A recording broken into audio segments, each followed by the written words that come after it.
Hey Cougar fans, Carter Gledhill on the Cougar Sports Network with a CUC Softball Weekly. I'm joined by the head softball coach, Sarah O'Malley-Fisher, after the team's doubleheader yesterday, sweeping the North Park University Vikings. It wasn't the greatest of conditions yesterday. Wind was howling in from center field, but you took care of business, 10-2, 8-7 against the Vikings in a non-conference matchup. After being swept this weekend by MSOE, to come back with a non-conference sweep, how does that feel? Our scores against MSOE really aren't indicative of how we played, really and truly. They're a really veteran team. They've got a lot of people and pieces that have played at the regional level, so they really know how to win. And I thought our kids came out and did a really great job. We competed from the get-go. The first game I know was like 9-1. Second game was 5-4, and they had to bring their number one back in, which is a testament to how we were competing. I also think then we carry that over to Wednesday when we played North Park yesterday. The conditions, I said last week, you can't worry about the weather, you can't worry about the field, you can't worry about anything.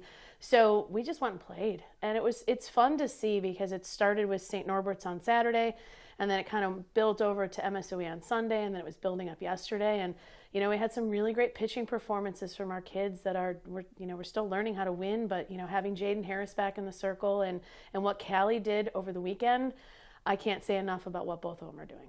And we'll get into pitching in just a few moments, but touching on the offense in game one, really what stood out to me was that bottom of the second inning where you were down 2-0, but you started off the inning bases loaded, nobody out, and then Melissa Hadzik, who came up and drilled in 2 runs on a single, really led to a 4-run inning for your team. She's been on a tear lately, a .391 batting average on the season, 5 multi-hit games in her last 6 games as well. What can you say about her and her ability to start off the season so well while still learning the collegiate game? She's just an athlete. When she trusts her abilities and she just goes and plays, she makes plays. And that's exactly what we ask her. She's not trying to do too much. It's not like she's overdoing things. So as a freshman, to have the mentality of I'm just going to go play, I love that. We have other freshmen who are like that too. Haley Goldsby's like that. Arissa Santos is like that. Emma Borelli is like that. They're just going and playing. And I think that kind of doesn't set a tone for us, but it really falls in with our upperclassmen who are doing the exact same thing. And you talked about Jaden Harris yesterday. In only her second start of the season, tossed her first career complete game for the Cougars. And she settled in nicely after giving up the 2 runs in the first 2 innings. But to be able to relax and have the offense pick her up and then complete the game, what is that adjustment that she made in the circle that contributed to that success? I think it's just getting comfortable being back in the circle. She'd been out for a little while with an injury, and just getting her back. The school she came from before, she threw all the time.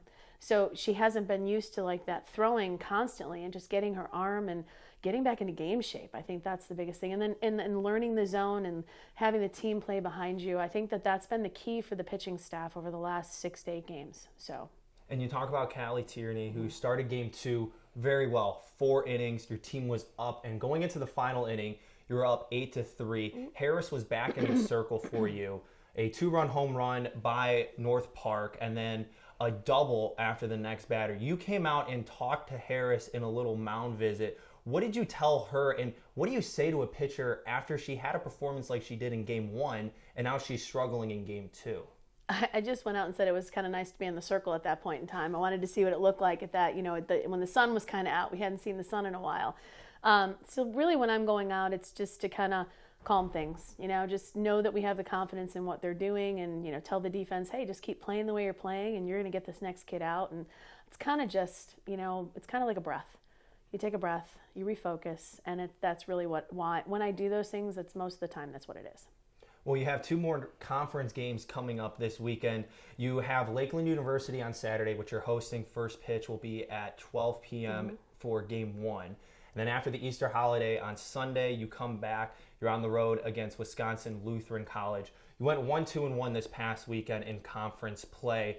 Now with a new 4-game slate ahead of you, what's going to be the message to the team to have a different outcome this weekend? I'm not going to change the message. The message is to compete, and it doesn't matter who we're playing, or where we're playing or when we're playing. We just have to come out and compete. And I think the team itself is really kind of resonating from that. And we'll just keep going from there. The CUC softball team in action this weekend, 4 conference games. Be sure to head over to cucougars.com for roster, schedule, and the live stream link to all home contests. First game Saturday at home at 12 p.m. against Lakeland University. Want to thank head coach Sarah O'Malley-Fisher for joining me this week on Softball Coaches Weekly. Hey, best of luck this weekend. Look forward to talking with you next week. Thank you.